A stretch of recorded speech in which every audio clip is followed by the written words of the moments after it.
Bismillahirrahmanirrahim. Assalamualaikum warahmatullahi wabarakatuh.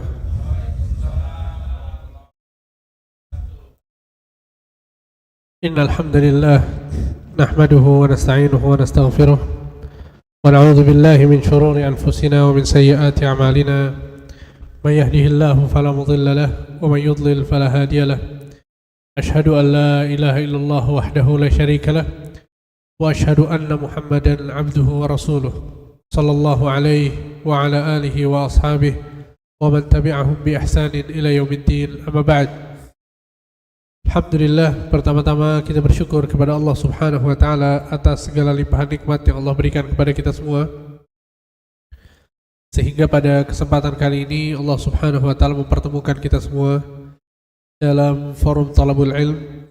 Kita berkumpul bersama, bertemu bersama dalam rangka sama-sama mempelajari ayat-ayat Al-Quran dan hadis-hadis Nabi Sallallahu Alaihi Wasallam, dan ini merupakan satu amal soleh yang sangat agung di sisi Allah Subhanahu Wa Taala pada saat seorang hamba berusaha untuk belajar ilmu agama.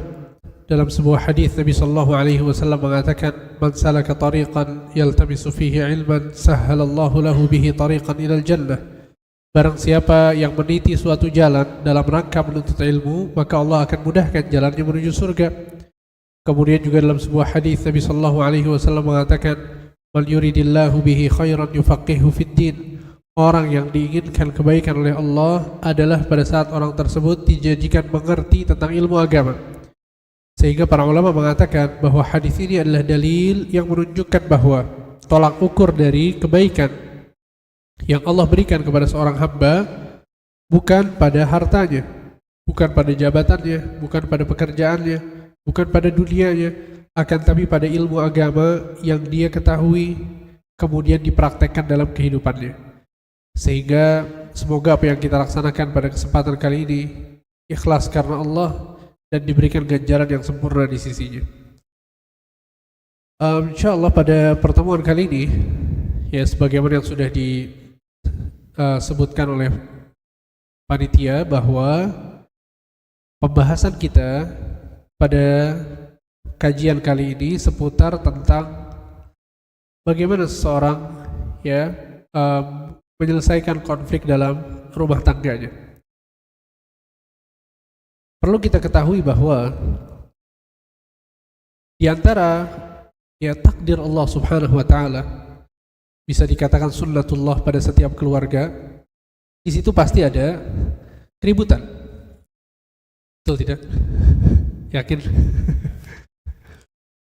Imam Ahmad bin Hanbal jadi sangat jarang sekali rumah tangga yang tidak ada masalah sama sekali. Bahkan bisa dibilang tidak ada. Tapi yang menakjubkan adalah bahwa Imam Ahmad bin Hanbal, beliau mengatakan bahwa sesungguhnya aku hidup bersama Ummu Saleh selama 20 tahun, wa makhtalafna fi kalimah, dan kita tidak pernah berselisih walaupun dalam satu kalimat saja. Tentu ini kondisi yang sangat jarang sekali. Dan ini dilakukan oleh Imam Ahmad bin Hanbal rahimahullahu taala bersama istrinya Ummu Saleh. Tapi yang jadi pelajaran buat kita semua adalah bahwa rumah tangga terbaik, rumah tangga yang paling ideal adalah rumah tangga Rasul sallallahu alaihi wasallam. Ternyata kita dapatkan bahwa Nabi Shallallahu Alaihi Wasallam di dalam hidupnya, dalam berumah tangga terjadi permasalahan-permasalahan, konflik-konflik, dan Nabi Shallallahu Alaihi Wasallam yang mengajarkan kepada kita cara yang terbaik dalam menyelesaikan konflik tersebut.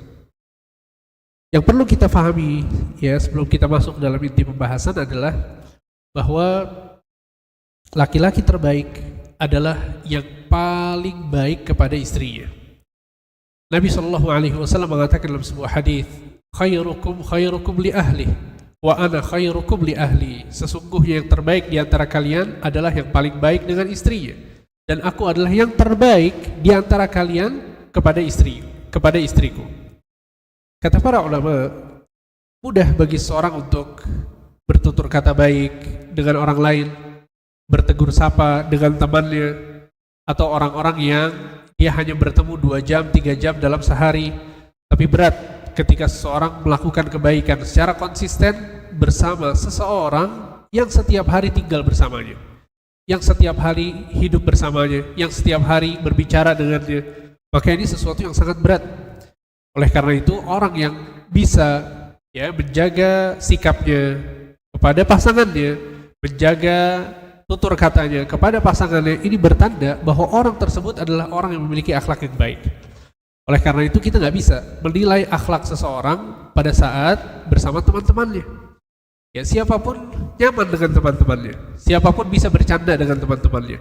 Akan tapi tolak ukur dari akhlak baik seseorang adalah pada saat kita lihat sikapnya kepada istrinya. Ketika dia mampu untuk sabar kepada istrinya, bertutur kata baik kepada istrinya, dia menghormati istrinya, memaafkan istrinya pada saat dia salah, ini tanda bahwa dia adalah orang yang memiliki akhlak baik.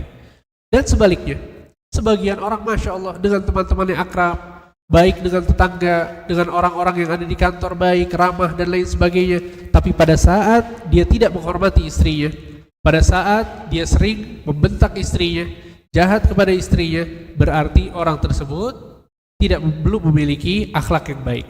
Sehingga ini adalah tolak ukur yang Nabi SAW sampaikan tentang akhlak baik yang ada pada seorang suami. Ya, dan Nabi SAW sangat mencintai istri-istrinya. Suatu hari Amr bin As radhiyallahu anhu arda pernah bertanya kepada Nabi SAW, wahai Rasulullah, siapa orang yang paling kau cintai? Maka Nabi SAW mengatakan Aisyah, yang paling aku cintai adalah istriku Aisyah. Sehingga Nabi SAW sangat mencintai Aisyah. Nabi SAW menyebutkan bahwa beliau mencintai Aisyah, dan sahabat-sahabat Nabi mengetahui bahwa istri yang paling Nabi SAW cintai adalah Aisyah. Buktinya adalah pada saat Nabi SAW sakit, sebelum beliau wafat, Nabi SAW pada saat beliau sakit, beliau dirawat di rumah-rumah istrinya, tergantung dengan hari di mana Nabi SAW harus bertempat tinggal di istri-istri tersebut. Sehingga di hari ini dengan istri yang Aisyah, kemudian dengan Hafsah, kemudian dengan Saudah dan seterusnya, sampai Nabi SAW pada saat sakitnya sudah sangat payah, Nabi SAW selalu bertanya, Aina ana ghadan, Aina ana ghadan, di mana aku dirawat besok, di mana aku dirawat besok. Dan para sahabat serta istri-istri Nabi tahu bahwa Nabi SAW menunggu giliran Nabi bersama siapa? Bersama Aisyah. Sampai akhirnya istri-istri Nabi seluruhnya sepakat untuk memberikan jatah mereka kepada Aisyah agar Nabi dirawat di rumah Aisyah. Dan ternyata benar bahwa Nabi SAW dirawat di rumah Aisyah di sisa akhir hidupnya, sampai kemudian Nabi SAW wafat di rumah Aisyah, di atas kasur Aisyah. Ketika itu Nabi SAW sedang kepalanya dipangku di atas pangkuannya Aisyah radhiyallahu anha warḍah. Lihat bagaimana sosok Rasul SAW, akhlaknya sangat baik kepada istrinya. Sekali lagi kita nggak kaget kalau seorang baik sama temannya, baik sama tetangganya. Alhamdulillah, pada dasarnya itulah yang kita berusaha untuk lakukan. Kita pengen jadi orang baik. Tapi ketika seorang bisa sabar untuk baik, setia kepada istrinya, ini menunjukkan bahwa dia orang yang benar-benar baik. Dan itu yang dilakukan oleh Rasul SAW. Bahkan subhanallah, sebagian sahabat, kalau para sahabat Nabi tahu Nabi SAW sangat mencintai Aisyah, sampai-sampai ketika mereka mau memberikan hadiah kepada Nabi, mereka menunggu sampai Nabi SAW berada di rumahnya Aisyah. Karena para sahabat tahu ketika Nabi SAW berada di rumah Aisyah, Nabi SAW hatinya senang, bahagia, karena kecintaannya kepada Aisyah. Dan begitu juga dengan seorang istri, dia memiliki kewajiban untuk taat kepada suaminya, untuk hormat kepada suaminya, untuk melayani suaminya dengan baik. Bahkan ini adalah amal soleh yang paling besar yang bisa dilakukan oleh seorang istri. Sehingga Rasulullah SAW pernah mengatakan dalam sebuah hadis, pada saat itu seorang sahabat yang bernama Mu'adz bin Jabal, beliau pergi ke negeri Syam, kemudian melihat kondisi masyarakat Syam yang mengagungkan raja mereka, Raja Romawi. Pada saat kembali ke Madinah, saat bertemu dengan Nabi SAW, Mu'adz sujud di hadapan Nabi SAW. Dan kita tahu bahwa sujud itu hanya boleh kepada Allah Subhanahu wa Ta'ala. Maka Nabi SAW menegur Mu'adz, kenapa kau sujud kepada aku? Nabi menegur apa yang dilakukan oleh Mu'adz. Maka Mu'adz mengatakan, wahai Rasulullah, sesungguhnya aku baru saja datang dari negeri Syam, aku melihat masyarakat Syam sujud kepada raja mereka. Dan sesungguhnya engkau lebih mulia daripada raja Syam, raja Romawi, sehingga kau lebih pantas agar kami menghormatimu dengan sujud kepadamu. Maka Nabi SAW melarang Mu'adz untuk sujud, kemudian mengatakan, lau kuntu amiran ahadan an yasjuda li ahadin la amartul mar'ata an tasjuda li zawjiha. Kalau seandainya aku dibolehkan untuk memerintahkan manusia sujud kepada manusia, aku akan memerintahkan siapa sujud sama siapa? Anak sama orang tua? Karyawan sama bos? Atau siapa? Kata Nabi, kalau dibolehkan aku memerintahkan manusia sujud kepada manusia, aku akan perintahkan istri untuk sujud kepada suaminya. Subhanallah, lihat. Karena saking agungnya hak suami yang harus dipenuhi oleh seorang istri. Ya, dan ini bukan kehinaan, justru ini adalah kemuliaan. Ini adalah kemuliaan bagi para wanita pada saat mereka berusaha untuk taat kepada suaminya, patuh kepada suaminya, melakukan apapun yang diinginkan oleh suaminya selama bukan dosa dan maksiat. Ya, sehingga ketika suami memerintahkan untuk bermaksiat, nggak boleh seorang istri itu taat. Akan tapi kalau sifatnya adalah ya pelayanan istri kepada suaminya, menyiapkan pakaian, ya menyiapkan makanan, memerintahkan ini dan itu yang perkaranya adalah mubah, yang bagian dari pelayanan istri kepada suami, maka wajib bagi istri untuk taat kepada suaminya. Dan Nabi SAW juga mengatakan dalam sebuah hadis, "Idza shallatil mar'atu khamsaha wa shamat syahraha wa ata'at zawjaha, qila laha udkhulil jannata min ayyi abwabil jannati syi'ti." Kalau seandainya seorang wanita salat 5 waktu, puasa Ramadan, dan dia berbakti kepada suaminya, maka akan dikatakan kepada wanita tersebut, masuklah engkau ke dalam surga dari pintu mana saja yang engkau inginkan. Ya, sehingga itu adalah pahala yang akan didapatkan oleh seorang istri pada saat dia taat kepada suaminya. Nah, kemudian insya Allah Bapak Ibu sekalian, saya akan menyebutkan satu kisah konflik dalam rumah tangga Rasul Sallallahu Alaihi Wasallam yang kemudian Allah Subhanahu Wa Taala mengabadikan kisah ini di dalam Al-Quran. Ya, dan banyak pelajaran yang bisa kita ambil dari apa yang terjadi dalam rumah tangga Rasul Sallallahu Alaihi Wasallam tersebut. Ya, dan ini bukan berarti bahwa Nabi Sallallahu Alaihi Wasallam bukan contoh yang baik, tidak. Ya, justru Allah Subhanahu Wa Taala mentakdirkan beberapa kesalahan kepada Rasul Sallallahu Alaihi Wasallam, ya, atau sifatnya itu konflik yang terjadi atau musibah ujian yang terjadi. Maksudnya adalah untuk pembelajaran bagi kita semua, sehingga kita bisa tahu sikap apa yang harus kita tempuh, apa yang harus kita ambil pelajaran dari kisah yang akan disebutkan nanti. Nabi Sallallahu Alaihi Wasallam memiliki istri 9 pada saat beliau masih hidup. Jadi beliau meninggalkan, ya pada saat Nabi SAW wafat, Nabi SAW wafat meninggalkan 9 istri. Di antara istri-istri Nabi Sallallahu Alaihi Wasallam, dan ini tentu kekhususan bagi Nabi SAW. Ya, jangan dianggap sunnah ya Bapak-bapak ya, punya 9 istri ya. Jadi seorang muslim ya dibolehkan untuk menikah ya maksimal 4 wanita, akan tapi lebih dari itu tidak boleh, dilarang. Makanya ada seorang sahabat yang memiliki 10 istri. Pada saat dia masuk Islam, kemudian Nabi SAW mengatakan kepadanya, ceraikan 6 istrimu dan sisakan 4. Ya, akhirnya diceraikanlah 6. Ini menunjukkan bahwa haram seseorang itu memiliki istri lebih dari 4. Dan Nabi SAW memiliki hukum-hukum khusus bagi beliau, ya, dengan segala hikmah, kebaikan-kebaikan yang terkandung di dalamnya. Ya, jadi Nabi SAW dibolehkan oleh Allah Subhanahu Wa Taala untuk menikah lebih dari 4. Dan di antara hikmahnya adalah tersebarnya agama Islam, sehingga kita dapatkan banyak sekali hadis-hadis yang sifatnya itu adalah hal-hal yang tidak mungkin diketahui oleh orang lain kecuali oleh istrinya yang kita dapatkan. Ya, bagaimana Nabi SAW mandi, bagaimana Nabi SAW di rumahnya, seperti apa sikap Nabi kepada istrinya, yang dibutuhkan oleh kita tentang rumah tangga, itu semuanya dijelaskan oleh istri-istri Nabi Sallallahu Alaihi Wasallam. Sehingga ini kekhususan bagi Rasul Sallallahu Alaihi Wasallam. Nah, di antara istri-istri beliau ada yang bernama Hafsah. Siapa itu Hafsah? Anaknya siapa? Anaknya Umar bin Khattab radhiyallahu anhu arda. Suatu hari, dan Nabi SAW selain memiliki istri-istri, Nabi SAW juga memiliki seorang budak wanita yang bernama Maria. Jadi Maria ini adalah pemberian dari Raja Mesir yang bernama Al-Muqawqis. Jadi pada saat Nabi SAW mengirimkan surat ya kepada raja-raja dunia untuk mengajak mereka ke dalam Islam, pada saat Nabi mengajak Al-Muqawqis menolak untuk masuk Islam. Akan tapi dia menghormati Nabi, mengirimkan hadiah untuk Nabi, di antaranya adalah Maria. Dan kita tahu dalam agama Islam, ya dibolehkan seseorang itu ya memiliki budak perempuan, ya tentu dengan syarat dan ketentuan yang berlaku. Ya bahwa perbudakan, alhamdulillah saat ini ya sudah tidak ada lagi.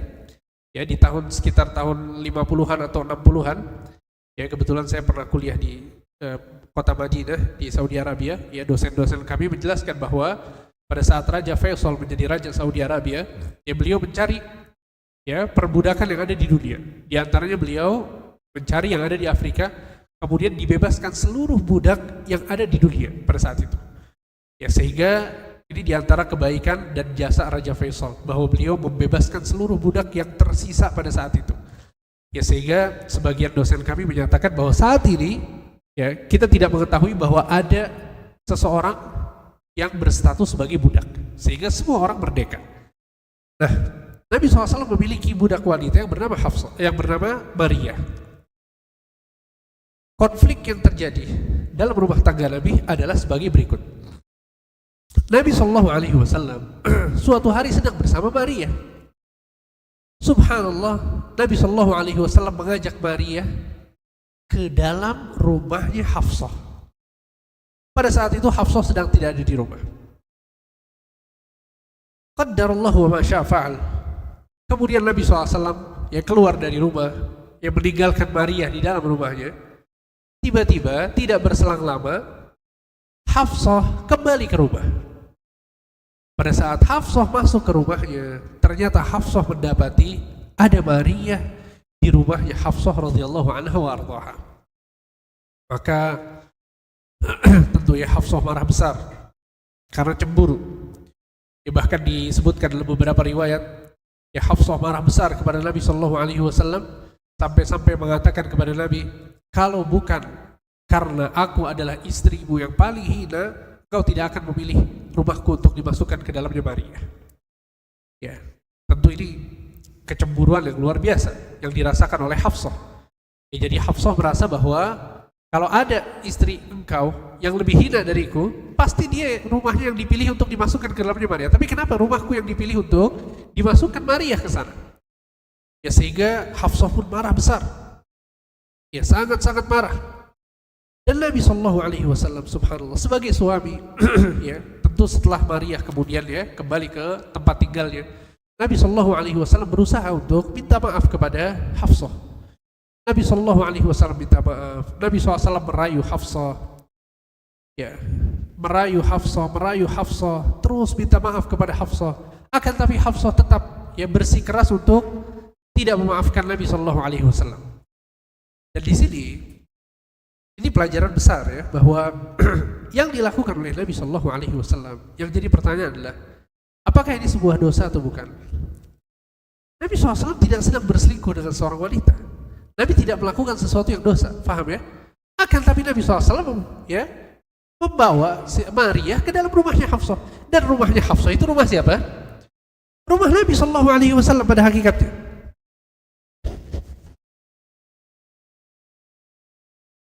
Sehingga pada akhirnya sebetulnya yang dilakukan oleh Nabi SAW ini bukan sebuah dosa, bukan sebuah maksiat. Tapi lihat bagaimana seorang Rasul SAW ya tetap ya, Nabi SAW minta maaf kepada Maria. Nabi berusaha untuk membuat ridho Hafsah, meminta maaf kepada Hafsah.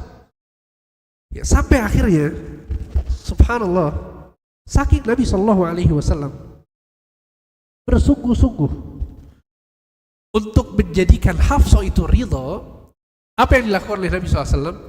Nabi SAW bersumpah dengan mengatakan, demi Allah, mulai hari ini Maria haram untuk aku datangi. Lihat, Rasulullah Shallallahu Alaihi Wasallam mengharamkan Maria atas dirinya. Kenapa? Untuk mendapatkan ridho dari siapa? Dari Hafsah. Maka pada saat Nabi SAW mengharamkan Maria, Hafsah langsung diam. Hafsah senang dengan apa yang disampaikan oleh Nabi SAW. Ternyata Nabi SAW sekarang sudah tidak boleh lagi bersama Maria. Hukumnya sudah haram. Ya maka Nabi SAW mengatakan kepada Hafsah, wahai Hafsah, sesungguhnya ini yang terjadi di rumah tangga kita adalah rahasia antara kita berdua. Amanah. Jangan diceritakan kepada siapapun apa yang terjadi dalam rumah tangga kita. Hafsah pun menyanggupi amanah tersebut. Hafsah pun berjanji bahwa dia tidak akan cerita-cerita kepada siapapun. Subhanallah. Hafsah ini sangat dekat sekali dengan istri Nabi yang lain, yaitu Aisyah. Kalau Hafsah tadi anaknya Umar bin Khattab, kalau Aisyah anaknya siapa? Anaknya Abu Bakar. Kita tahu Abu Bakar sama Umar sahabat dekat. Dan subhanallah biasanya kalau kita sahabatan, anak kita juga ikut sahabatan ya, karena kita sering ketemu, sering datang ke rumahnya dan lain sebagainya. Akhirnya keluarga kita juga ikut dekat. Itu yang dirasakan oleh Hafsah dengan Aisyah. Dan Aisyah ini masih sangat muda sekali pada saat dinikahi oleh Nabi Shallallahu Alaihi Wasallam. Dan Hafsah juga sama.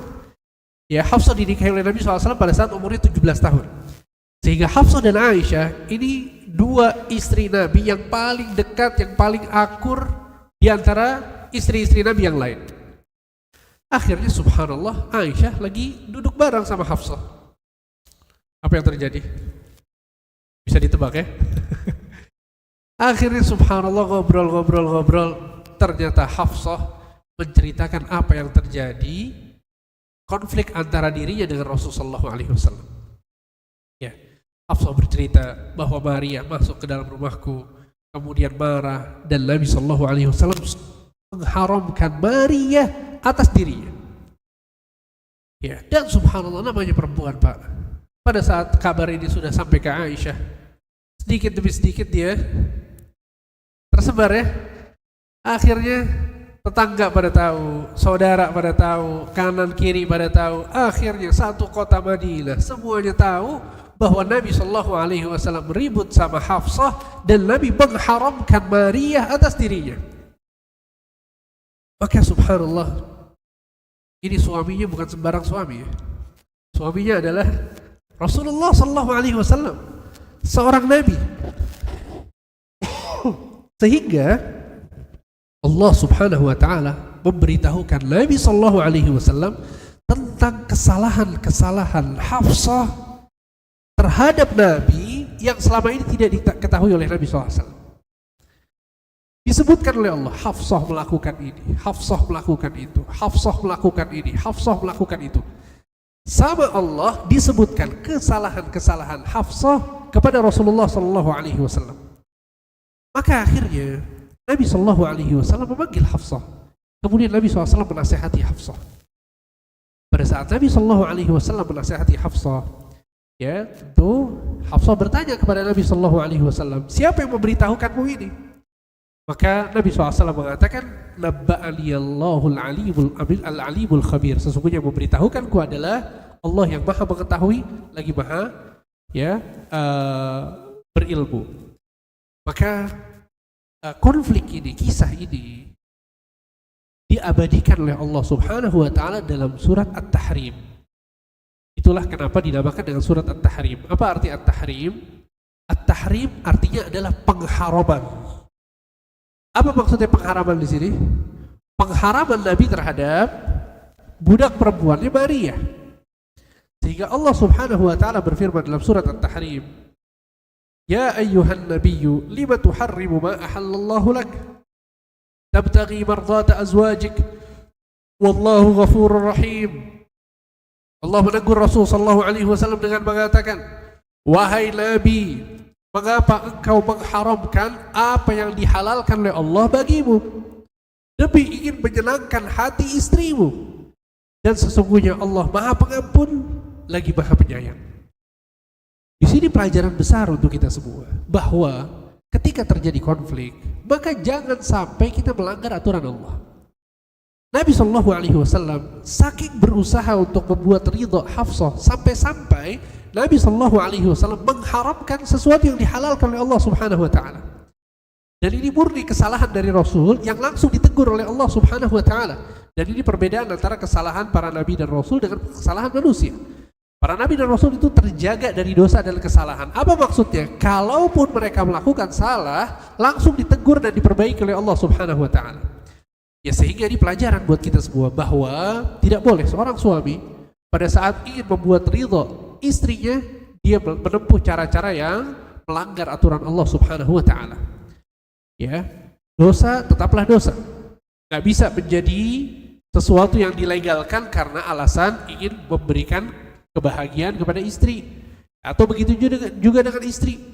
Ya, nggak boleh berusaha untuk menjadikan ridho suaminya dengan cara-cara yang haram, dengan cara-cara yang sifatnya adalah dosa dan maksiat.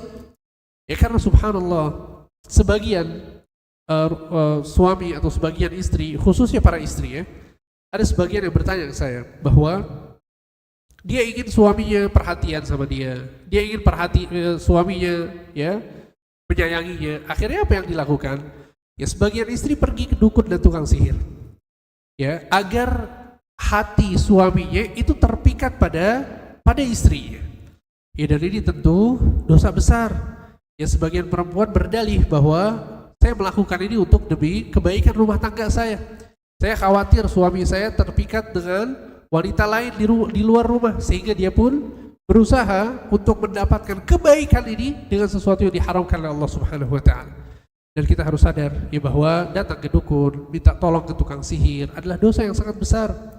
Dalam sebuah hadis Nabi Sallallahu Alaihi Wasallam mengatakan, "Man ata kahinan aw arrafan fasa'alahu an syai' fasaddaqahu bima yaqul faqad kafara bima unzila ala Muhammad."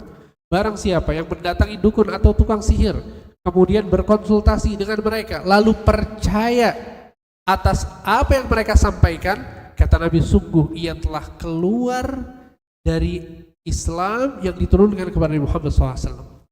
Bayangkan ini hukum yang disampaikan langsung oleh Rasulullah SAW, bahwa hukuman, ancaman bagi orang yang suka datang ke tukang sihir atau dukun, dia keluar dari agama Islam. Na'udzubillah, tsumma na'udzubillah.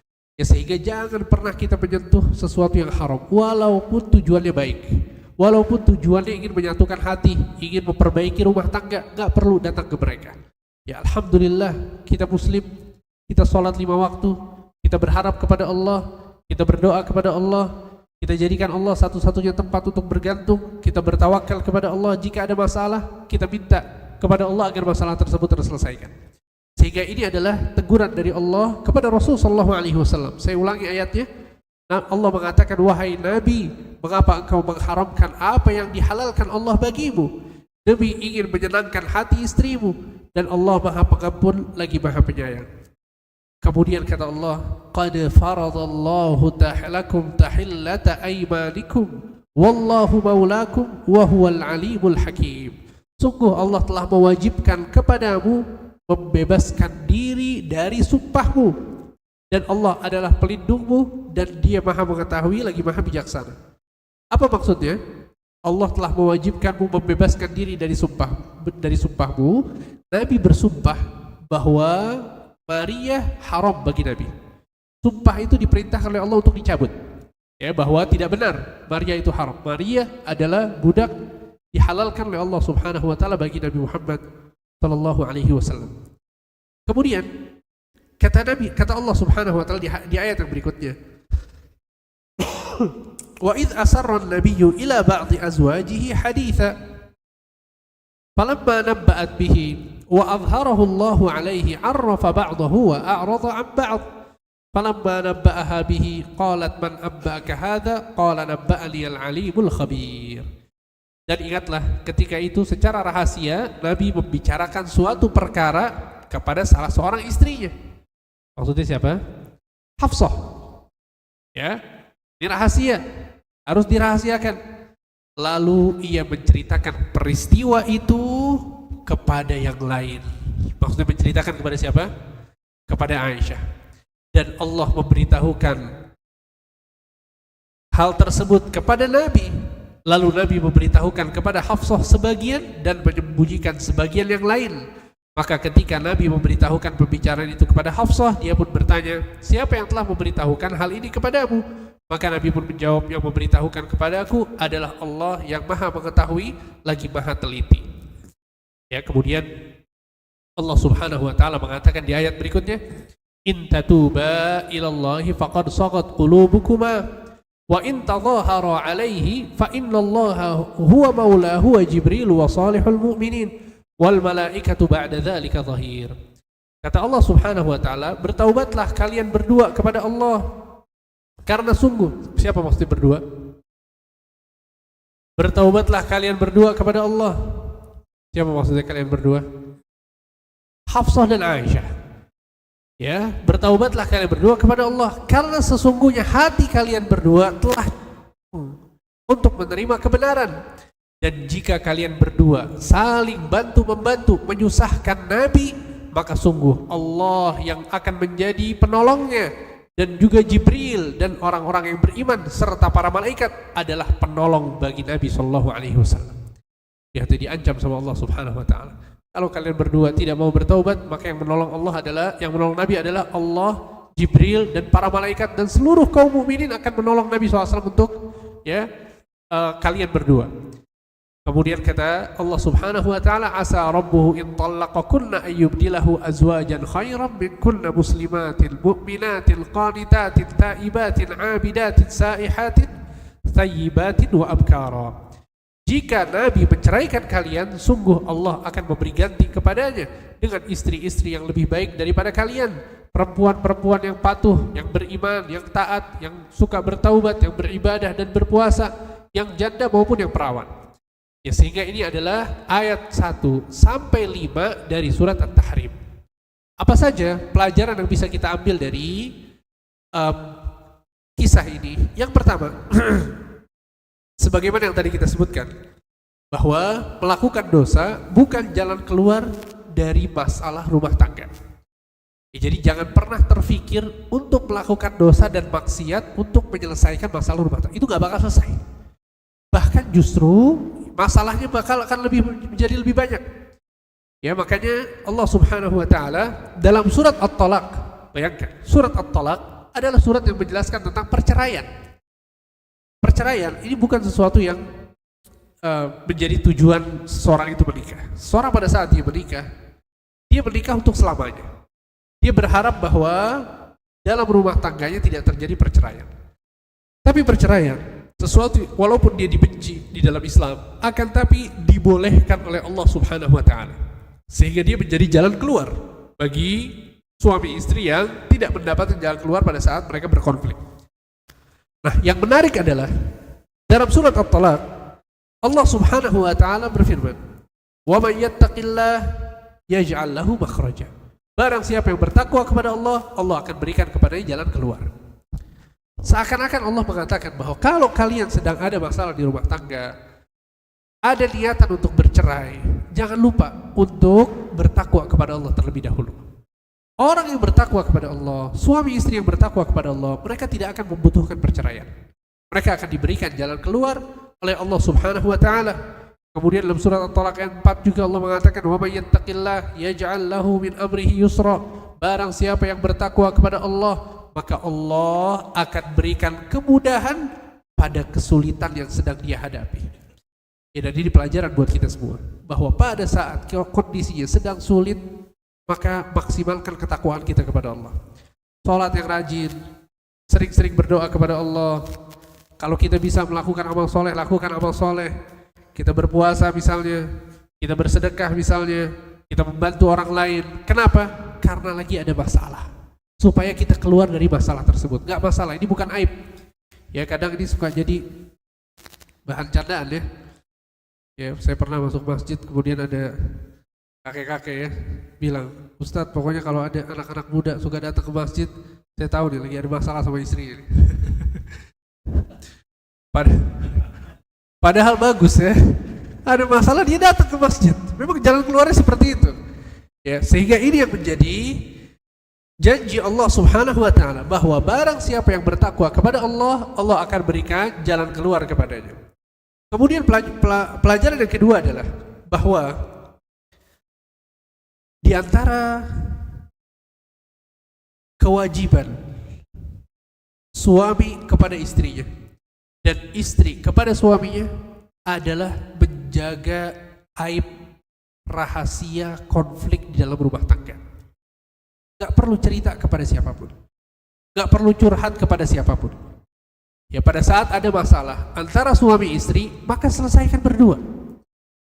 Ya, kecuali dalam kondisi di mana dia tidak bisa menyelesaikan, mereka berdua tidak bisa menyelesaikan, maka apa kata Allah Subhanahu wa taala?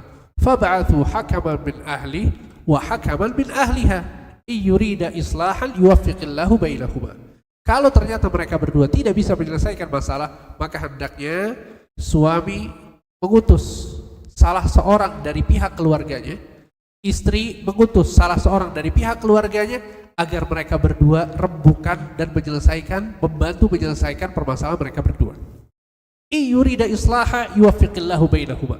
Kata Allah Subhanahu wa taala, kalau mereka berdua suami istri ini jujur memang betul-betul mau menyelesaikan perkara mereka berdua, maka Allah akan berikan taufik, hidayah agar selesai masalahnya. Ya, sehingga ini adalah manajemen konflik dalam rumah tangga, bahwa nggak perlu diumbar sama sekali. Ya, dan pasangan suami kepada istri, istri kepada suami, ini penting untuk saling mengingatkan tentang hal ini. Bahwa kita sama teman-teman kita aja, kalau kita ada masalah, kita ngejaga. Kita nggak mau masalah itu makin besar karena kita cerita ke kanan dan ke kiri. Kalau itu antara kita sama teman kita, maka bagaimana antara kita dengan istri kita? Ya, sebagian orang subhanallah ada masalah sedikit ditulis di mana? Di status ya. Jadi status. Ya, khususnya ibu-ibu ya, hati-hati ya. Nggak perlu sama sekali nulis, nggak perlu sama sekali cerita, nggak perlu. Ya, sekali lagi, kecuali dalam konteks dia betul-betul butuh nasihat. Kemudian dia mau tanya kepada seorang ustaz, atau dia mau tanya kepada seorang yang katakanlah berpengalaman, kemudian bisa memberikan nasihat dan orangnya amanah, ya, orangnya amanah, boleh kita tanya tentang masalah rumah tangga kita, nggak masalah. Akan tapi kalau sifatnya kemudian cuma sekedar cerita kanan kiri, maka ini nggak boleh. Dalil yang menjelaskan tentang hal ini adalah kata para ulama, surat Al-Baqarah ayat 187. Allah berfirman, "Hunna libasul lakum wa antum libasul lahun." Sesungguhnya mereka istri-istri adalah pakaian untuk suami-suami dan para suami adalah pakaian untuk istri mereka. Ya, sehingga maksud dari pakaian di sini, pakaian itu menutupi sesuatu yang malu untuk terbuka. Pakaian ini menutupi aurat. Pakaian ini menutupi sesuatu yang memang seharusnya tertutup. Maka begitu juga dalam rumah tangga. Banyak perkara yang nggak boleh diceritakan keluar. Banyak perkara yang harus kita jaga baik-baik. Ya, sehingga ini adalah kewajiban menjaga rahasia pasangan. Ya. Kemudian juga ya, yang ketiga, ya, di antara pelajarannya bahwa pada saat pasangan itu melakukan kesalahan, maka ya jangan sampai dia ego untuk meminta maaf. Dan subhanallah, ya, Nabi Shallallahu Alaihi Wasallam minta maaf kepada Hafsah, dan Hafsah pada akhirnya bertaubat kepada Allah dan meminta maaf kepada Nabi Shallallahu Alaihi Wasallam. Sehingga jangan pernah ada ego ya di hati seorang suami atau seorang istri pada saat terjadi sebuah konflik, nggak masalah. Ya, dia menurunkan egonya, ya dia berusaha untuk menyelesaikan masalah Taib dengan meminta maaf kepada pasangannya, suami ataupun kepada istri.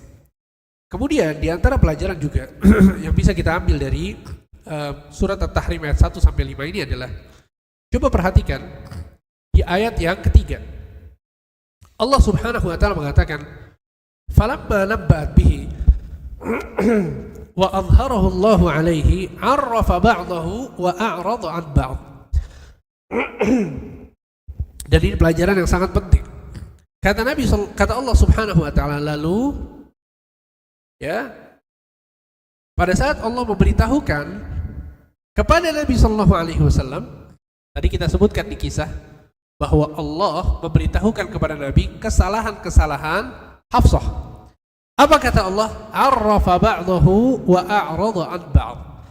Nabi SAW menegur Hafsah pada beberapa kesalahan dan Nabi tidak menegurnya, tidak membahasnya dalam kesalahan-kesalahan yang lain. Apa maksudnya? Ada yang tahu pelajaran apa yang bisa diambil dari ayat ini? Kata para ulama, tidak semua kesalahan pasangan itu perlu dibahas. Bayangkan Nabi Shallallahu Alaihi Wasallam di sini mengetahui kesalahan-kesalahan Hafsah dengan sangat detail. Tapi kata Allah Subhanahu Wa Taala, dan ini pelajaran buat kita semua. Kata Allah Subhanahu Wa Taala, "Arrafa ba'dahu wa a'rada 'an ba'd." Nabi SAW menegur Hafsah dalam beberapa kesalahan dan Nabi SAW tidak menegurnya dalam beberapa kesalahan. Sehingga ada satu akhlak yang sangat penting di dalam Islam yang diajarkan oleh para ulama yang disebut dengan at-taghaful. Apa itu taghaful? Taghaful ini pura-pura tidak tahu dengan kesalahan orang lain. Pura-pura tidak tahu dengan kesalahan orang lain. Sebagian ulama mengatakan at-taghafulu nisful aql. Sesungguhnya akhlak taghaful ini pura-pura tidak tahu dengan kesalahan orang lain adalah setengah dari akal sehat seseorang. Kalau kita setiap orang salah kita tegur, setiap orang salah kita permasalahkan, setiap orang salah kita bahas, kita gak waras, Pak. Betapa capeknya hidup kita kalau setiap kesalahan kita bahas. Dan ini juga berlaku pada rumah tangga kita. Jangan semua kesalahan itu dibahas, biarkan. Istri kita punya salah, biarkan. Sebagai manusia.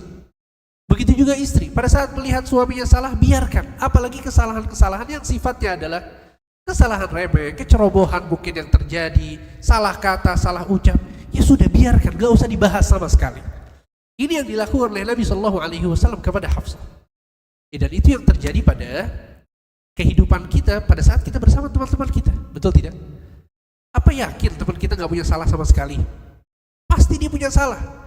Ada hal-hal yang kita yakin bahwa ini kekurangan orang ini, tapi kita nggak bahas. Kenapa? Ya sudah, kita ada satu katakanlah kemaslahatan karena kerja bareng, karena kita setiap hari ketemu bareng, nggak nyaman kalau kita harus bahas kesalahan-kesalahan terus. Ya sudah, apa yang menjadi kemaslahatan kita bersama, kita kerja bareng, ya sudah, ayo kita jalan bareng. Ada kekurangan, ya sudahlah, nggak usah dibahas.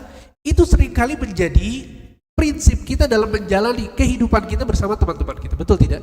Itu yang seharusnya kita lakukan dengan istri kita, ya, dengan suami kita, bahwa gak perlu semuanya dibahas.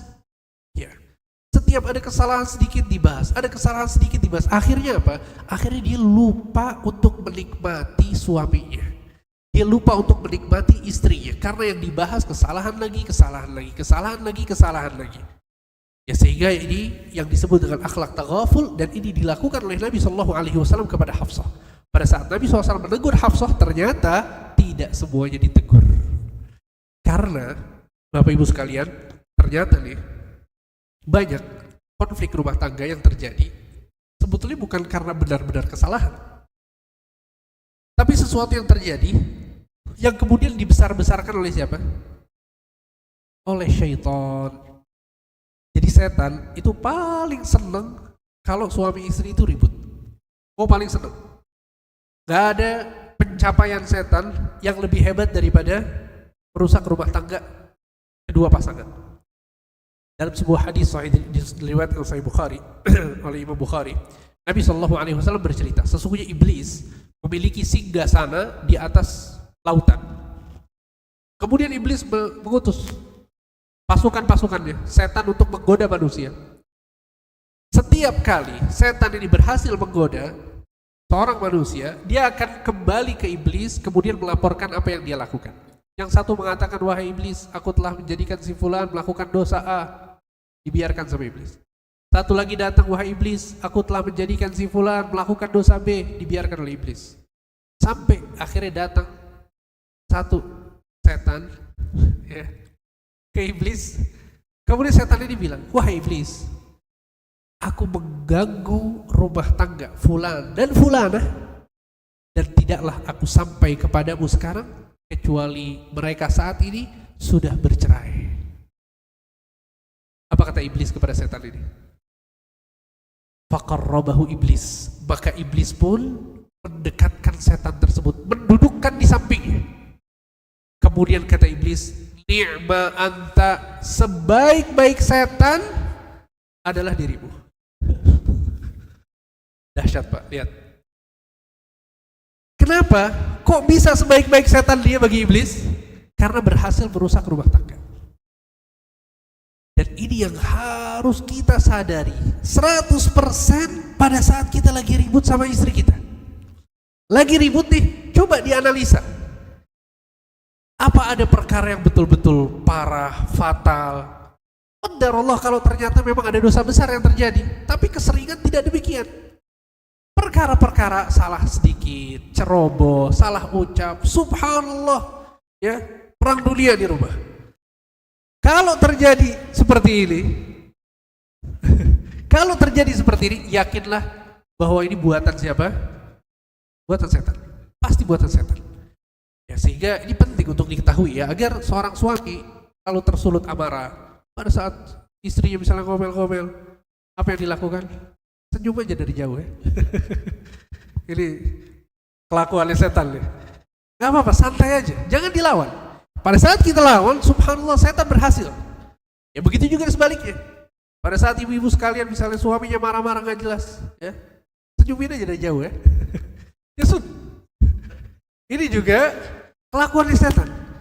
Ya sehingga ini seorang harus memahami tentang hal-hal seperti ini agar kemudian dia bisa meredam amarah, meredam konflik yang ada di rumah tangganya. Sebagaimana Nabi SAW tidak membahas seluruh kesalahan yang dilakukan oleh Hafsah. Mungkin ini ya bisa disampaikan, semoga apa yang disampaikan bermanfaat. Wassallallahu ala nabiyina Muhammad wa ala alihi wa sahbihi ajma'in. Terima kasih banyak Ustadz atas materi yang telah disampaikan. Baik, untuk saat ini kita akan masuk ke sesi pertanyaan. Bagi peserta yang ingin bertanya langsung, kami persilakan terlebih dahulu. Untuk penanya yang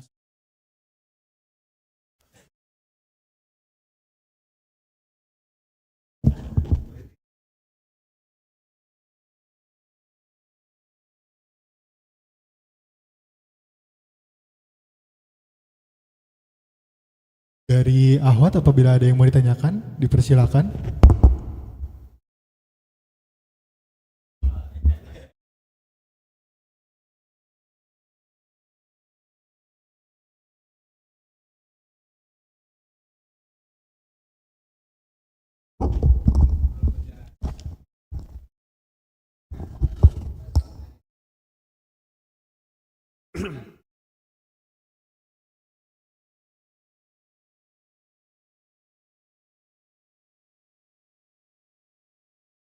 Baik.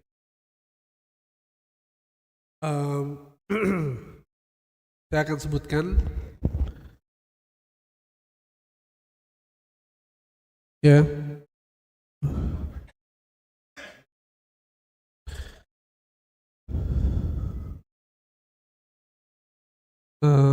Sebentar.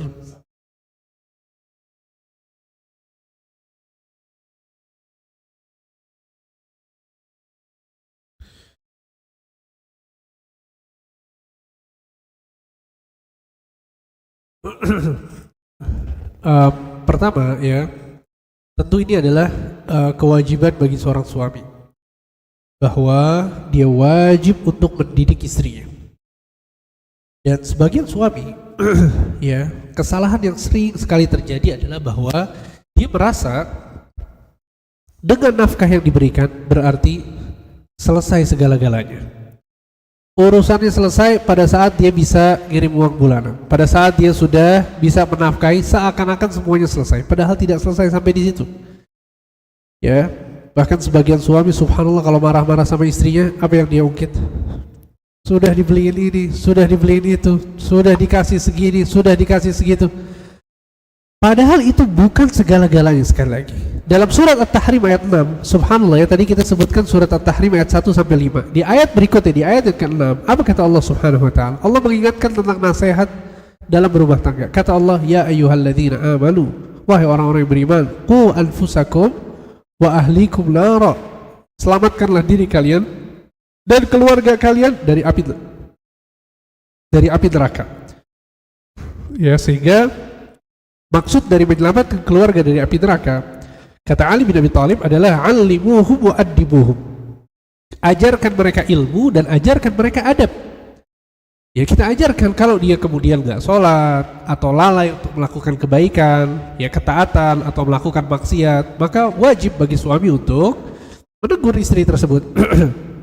Ya, jadi tadi kesalahan yang kita biarkan itu bukan kesalahan yang sifatnya dosa, maksiat ya. Akan tapi kalau sifatnya adalah dosa, maksiat ya, maka perlu ditegur, perlu disampaikan. Ya, bahkan Nabi Shallallahu Alaihi Wasallam juga melakukan hal demikian. Ya, Nabi SAW menasehati Hafsah tadi kita sebutkan. Nabi juga menasehati Aisyah di lain kesempatan. Nabi SAW menasehati yang lain. Ya, sehingga seorang suami punya tanggung jawab. Apalagi dalam sebuah hadis Nabi SAW ya memberikan ancaman kepada laki-laki yang abai. Kata Nabi SAW, la yadkhulul jannah dayyuth, tidak masuk surga lelaki dayyuth. Siapa itu dayyuth? Kata para ulama, alladzi la yunkiru ala ahli, yang tidak mengingkari kemungkaran yang dilakukan oleh keluarganya. Istrinya nggak pakai hijab, dibiarkan. Istrinya nggak sholat, dibiarkan. Istrinya melakukan dosa dan maksiat, dibiarkan saja. Ya, maka kata Nabi, suami yang seperti itu tidak masuk surga. Ya, itu yang disebut dengan dayuth. Sehingga sudah benar ya apa yang dilakukan, bahwa kita berusaha untuk menasehati, peduli kepada istri. Ya, dan juga Nabi Allah Subhanahu wa taala menyebutkan ya dalam Al-Qur'an, wallati takhafuna nushuzahunna fa'idhuhunna wahjuruhunna fil madaji' wadribuhun. Kata Allah Subhanahu wa taala, sesungguhnya wanita-wanita yang melakukan nusyuz. Apa itu nusyuz? Nusyuz adalah ya membangkang kepada suaminya, tidak mau taat kepada suaminya. Apa kata Allah? Kata Allah, maka nasihatilah mereka, fa'idhuhunna. Kemudian kedua, wahjuruhunna fil madaji', ya boikotlah mereka, nggak diajak bicara, ya nggak diajak ngobrol, ini boleh ditempuh kata Allah Subhanahu wa taala. Kemudian wadribuhun, kata Allah boleh juga memukul mereka. Akan tapi pukulan yang dimaksud di dalam ayat ini adalah pukulan berdasarkan sifatnya adalah mendidik, ya bukan menyakiti. Oleh karena itu kata para ulama, maksud dari pukulan di sini ad-darbu ghairu mubarrah, yaitu pukulan yang tidak berbekas. Abdullah bin Abbas menafsirkan ayat ini karena sebagian orang salah faham, dipikir dalam Al-Quran boleh memukul akhirnya. Ya. Kata Ibnu Abbas, maksud dari memukul di sini adalah memukul dengan kayu siwak. Tahu kayu siwak, Pak? Segede gimana kayu siwak? Jangan cari siwak yang 1 meter ya. Jadi kata Ibnu Abbas, maksud memukulnya adalah dengan kayu siwak. Kata para ulama, ini adalah pukulan yang menunjukkan bahwa suami ini sedang marah. Suami ini gak ridho dengan perlakuan istri tersebut. Dan para ulama mengatakan ini pun dilakukan kapan? Terakhir, setelah dia menasehati, setelah dia tidak mengajak bicara istrinya, ya tidak tidur dengan istrinya. Dan Nabi Shallallahu Alaihi Wasallam mengatakan tentang orang-orang yang melakukan tahapan ini, ya sampai memukul, apa kata Nabi SAW? Laisu ulaika bi khiyarikum, laisu ulaika bi khiyarikum. Mereka bukan suami baik-baik, mereka bukan suami baik-baik. Ya maksudnya adalah kata para ulama, jadi porsi memukul di dalam Islam itu betul-betul sangat terbatas dan persyaratannya sangat banyak sekali. Pada akhirnya mereka bukan suami baik-baik. Bayangkan. Ya makanya Nabi SAW kata Aisyah, Nabi SAW tidak pernah menggunakan tangannya untuk memukul pembantunya dan memukul istrinya, tidak pernah. Nabi SAW kapan beliau memukul, kata Aisyah? Ada yang tahu kapan? Pada saat berjihad di jalan Allah Subhanahu Wa Taala. Jadi kalau lagi berjihad silahkan ya, gunakan kekerasan gitu ya. Tapi kalau sama istri, sama anak-anak, subhanallah nggak perlu untuk menggunakan kekerasan tersebut. Dan tentu ya sambil banyak berdoa kepada Allah. Karena hati manusia itu di tangan Allah. Kita meminta kepada Allah agar melembutkan hati pasangan kita. Ya, seperti itu ya, wallahu a'lam. Baik. Untuk pertanyaan selanjutnya, Ustadz, bagaimana cara membangun rumah tangga yang sehat secara emosional dan juga spiritual? Subhanallah, ini harus kajian khusus ya.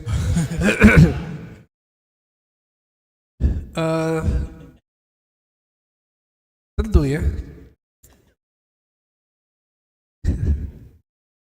Ya, jadi yang paling penting untuk ditempuh ya, untuk mendapatkan apa yang tadi ditanyakan ya, rumah tangganya bahagia, ya secara emosional, secara spiritual. Yang harus ditempuh, yang paling pertama adalah belajar ilmu agama. Itu nggak bisa ditawar-tawar. Jangankan dalam berumah tangga ya, kita dalam bekerja pun ada skill yang harus kita pelajari. Ada tahapan-tahapan yang harus kita lalui dulu sampai kemudian kita bisa diterima di satu pekerjaan, di satu bidang, ya karena keahlian yang kita miliki. Ya, karena ilmu ini segala-galanya. Makanya Imam Syafi'i mengatakan man arada dunya fa'alaihi bil ilm wa man arada al akhirata fa'alaihi bil ilm. Yang mau mendapatkan dunia harus punya ilmu, yang mau mendapatkan akhirat harus punya ilmu. Ilmu syarat mutlak. Ya, sehingga setiap orang wajib untuk belajar tentang apa yang harus dia lakukan pada saat dia berumah tangga. Wajib hukumnya. Karena betapa banyak rumah tangga yang hancur lebur. Karena apa? Karena nggak pernah belajar.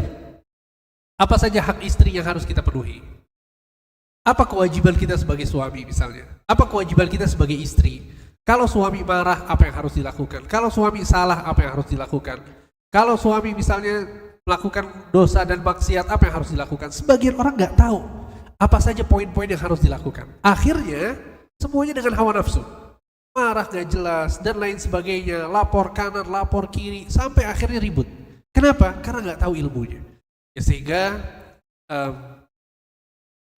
fondasi yang paling utama untuk mengarungi rumah tangga adalah dengan belajar.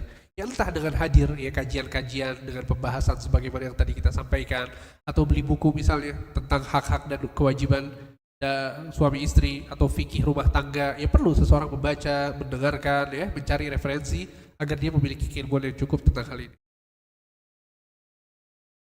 Baik Ustaz. Untuk pertanyaan selanjutnya, jadi untuk saat ini kan sedang ada nih Ustaz untuk fenomena scare of marriage. Jadi saat ini tuh banyak nih problema pernikahan yang jadi santapan publik gitu. Nah gimana sih kita untuk menghadapi dari banyaknya nih pernikahan yang ditakuti oleh masyarakat gitu yang menjadi santapan publik? Yang pertama kita harus yakin bahwa yang disebarkan di media sosial, orang curhat tentang rumah tangganya, ya cerita kanan kiri, dibikin di podcast, dibikin di acara ini, acara itu, ini adalah suatu kesalahan. Sebagaimana yang tadi kita sebutkan, ya bahwa ini amanah yang harus dijaga, yang harus dirahasiakan, bukan untuk diumbar. Kalaupun perlu diselesaikan, maka dengan cara yang tadi kita sebutkan, diutus dari pihak keluarga dan lain sebagainya. Ya, jadi yang tersebar di masyarakat tentu ini bukan suatu hal yang positif, bukan sesuatu yang benar gitu ya. Jadi jangan sampai kita melakukan hal yang sama. Itu yang pertama. Kemudian yang kedua, jangan sampai kita jadi penikmat kabar-kabar tersebut. Sebagian orang subhanallah sengaja, ya, jangan tunjuk-tunjuk ya, gitu. Jadi maksudnya adalah bahwa Nabi SAW mengatakan min husni islamil mar'i tarkuhu ma la ya'ni. Ciri dari keelokan keislaman seseorang. Jadi Islam seseorang itu beda-beda Pak. Ada Islamnya baik, ada Islamnya buruk, ada Islamnya luar biasa, sangat bagus. Nabi mengatakan di antara ciri baiknya Islam seseorang adalah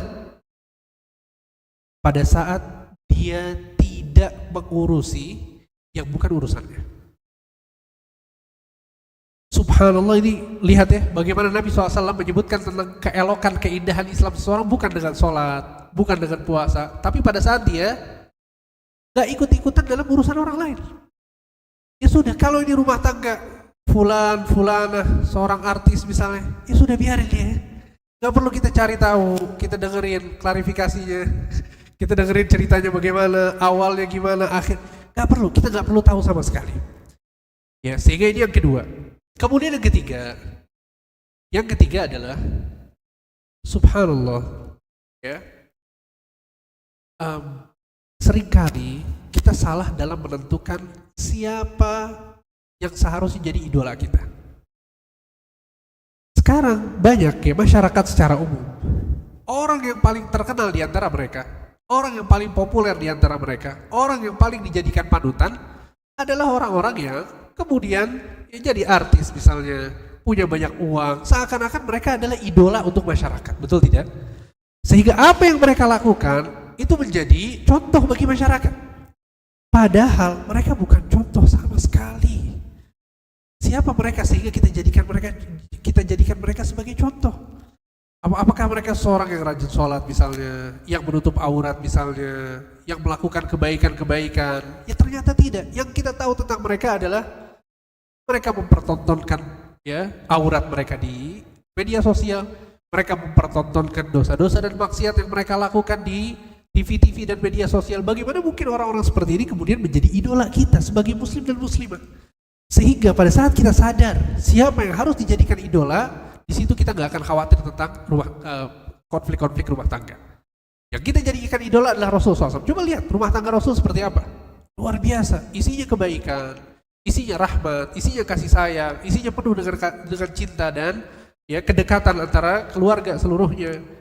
Kemudian juga Abu Bakar As-Siddiq, Umar bin Khattab, mereka idola-idola kita. Coba lihat bagaimana kehidupan rumah tangga mereka. Ternyata luar biasa, sangat ideal, sangat bagus. Oleh karena itu, ini yang penting untuk kita pelajari. Karena yang kita konsumsi adalah mereka-mereka yang banyak masalah di rumah tangganya. Mereka yang kita jadikan idola, padahal mereka tidak pantas untuk dijadikan idola. Akhirnya timbul kekhawatiran. Oh ternyata rumah tangga itu bukan seperti itu rumah tangga. Itu rumah tangga yang salah, yang dipegang oleh orang-orang yang salah. Akan tapi kalau kita merujuk kepada Rasulullah SAW, para sahabat Nabi, apa yang ada dalam Al-Quran, yang ada dalam As-Sunnah, kita akan dapatkan ternyata justru pernikahan itu membawa keberkahan, membawa kebaikan. Wa ja'ala bainakum mawaddatan wa rahmah, kata Allah. Sesungguhnya pernikahan itu mendatangkan rasa cinta, mendatangkan rasa kasih sayang. Itu pernikahan yang digambarkan oleh Al-Quran dan digambarkan oleh Sunnah Nabi SAW. Seperti itu. Baik, untuk selanjutnya paling ini pertanyaan terakhir ya Ustadz ya. Jadi Assalamualaikum Ustadz, izin bertanya, apabila suami berhutang tanpa sepengetahuan istri dan ternyata pada akhirnya diketahui oleh istri gitu karena nominalnya itu lumayan besar. Nah, apakah istri tersebut berkewajiban nih untuk membantu suami dalam menyelesaikan hutang suaminya tersebut, padahal dari penghasilan istri tersebut dia udah mengalokasikan untuk kebutuhan sehari-hari juga. Jazakumullah, wassalamualaikum. Baik, barakallahu fikum. Masya Allah, ini istrinya berarti sudah mengalokasikan uangnya untuk kebutuhan sehari-hari. Padahal kewajiban nafkah itu jatuh kepada siapa? Pada suami. Istri tidak memiliki kewajiban untuk mengkhususkan hartanya untuk kehidupan sehari-harinya. Itu adalah kewajiban suami. Sehingga tentu kalau kemudian istri mau membantu suaminya karena terlilit hutang, itu kebaikan dari istrinya. Tapi nggak ada kewajiban bagi istri untuk membantu suaminya pada saat kondisi terlilit hutang. Dan begitu juga suami bahwa dia harus sadar sepenuhnya bahwa dia yang mengatur keuangan rumah tangga. Dan dia harus menjadi lelaki yang bijak dalam mengatur keuangan rumah tangga. Nabi Allah Subhanahu wa taala mengatakan ar-rijalu qawwamuna 'ala an-nisa bima faddalallahu bihi ba'dahum 'ala ba'dhin wa bima anfaqu min amwalihim. Sesungguhnya suami itu menjadi pemimpin karena apa? Karena penciptaan yang berbeda dengan penciptaan wanita, dan yang kedua karena nafkah yang mereka berikan kepada istri. Sehingga kalau kemudian suami dia royal, boros, nggak bisa kelola keuangan, apalagi sampai berhutang untuk sesuatu yang tidak penting, akhirnya terlilit hutang, maka ini bahaya. Kepemimpinannya sebagai suami itu bisa pincang, karena dia tidak pandai mengelola harta. Seperti itu, wallahu a'lam. Baik, untuk pertanyaan tersebut merupakan pertanyaan terakhir dari jamaah, dan juga kami ucapkan terima kasih kepada Ustadz Hamdi Sholeh Al-Bakri atas ilmu dan juga pencerahan yang telah diberikan kepada kami semua. Semoga dengan kajian ini kita dapat menambah rasa cinta dan takwa kepada Allah Subhanahu wa taala. Sebelum kita akhiri, marilah kita menutup majelis taklim ini dengan doa kafaratul majelis. Subhanakallah wa bihamdika asyhadu an la ilaha illa anta astaghfiruka wa atubu ilaik.